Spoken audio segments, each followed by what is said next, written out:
paracetamol. Without the fever, if you take a paracetamol, then it's only going to cause you side effects when everything is going on smooth. Only if you have a problem, you need a solution. In the West, women were not treated on par with men.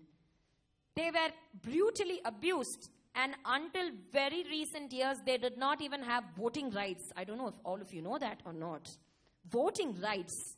They did not even have voting rights. Millions of women had been burned. They were treated like dogs. They were used as objects. They were always treated as amusement articles. And therefore, there was a need for the upsurge of women liberation associations. But in India, right from our gods, Brahma has Saraswati on his tongue. Narayan has Lakshmi in his bosom. And Shiva, I told you, has Shakti as his other half. Where is the need for the Women's Liberation Association if we can follow the ancient Vedic Indian culture? Only if we want to follow and adopt the Western ideals, we always take the worst from all the nations. That's India's best. We always want to take, every nation has its own good and bad.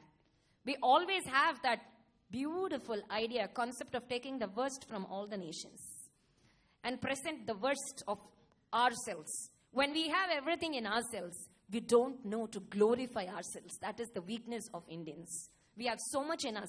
We have so much of pressure in us. We Navayugastri, present generation women, Gen Y, what we would prefer to call.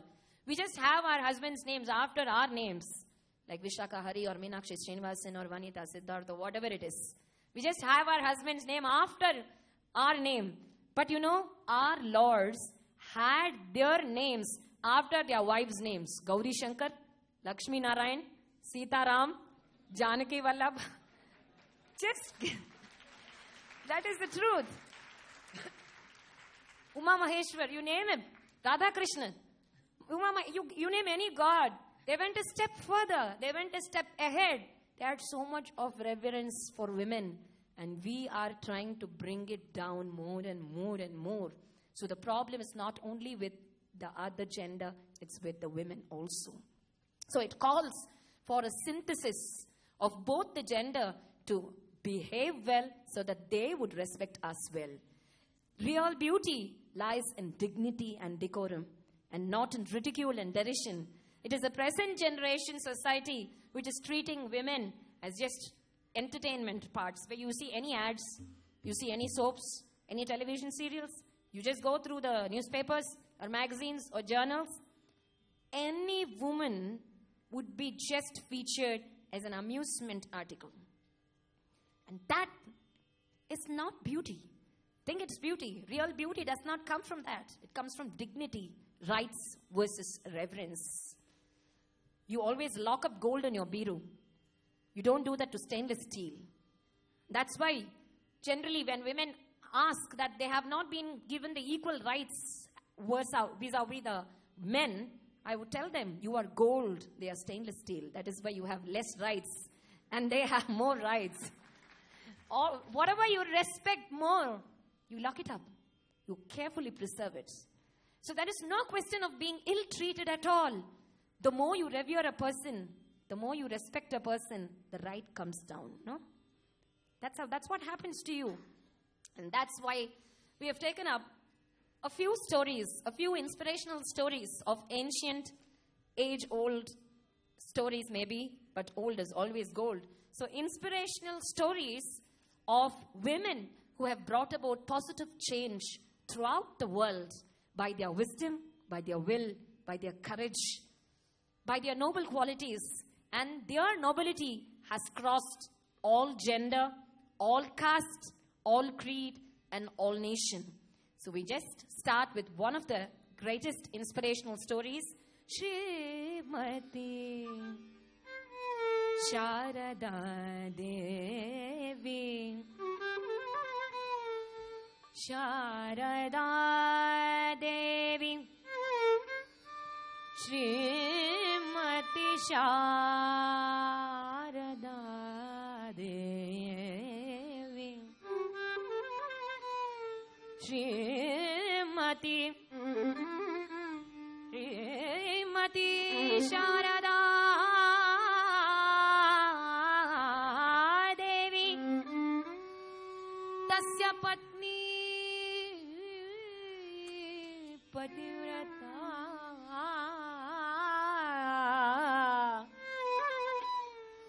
Shrimati Sharda देवी तस्य पत्नी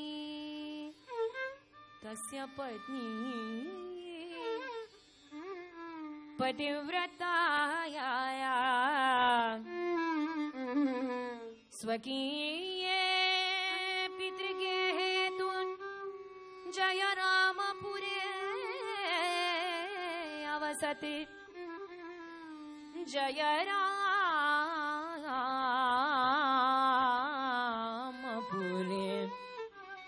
अवसते परिणीता अतिबाल्ये साया रामकृष्णेन धीमता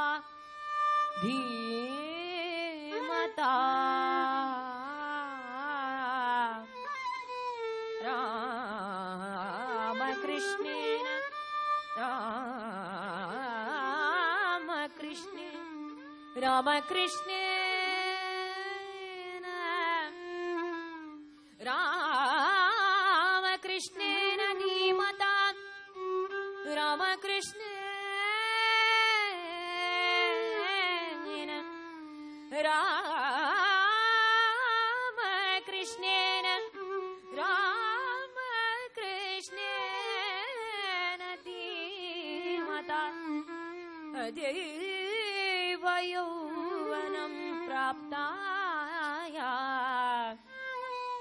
जगन्माता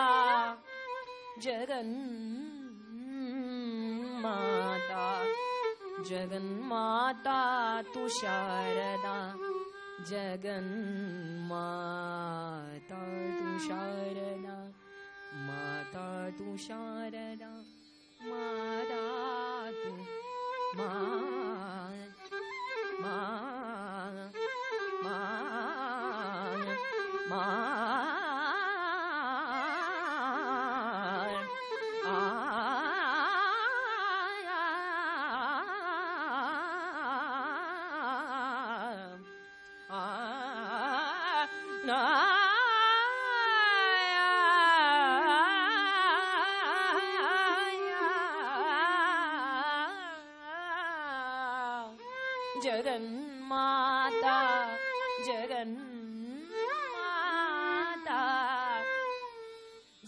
जगन्माता जगन्माता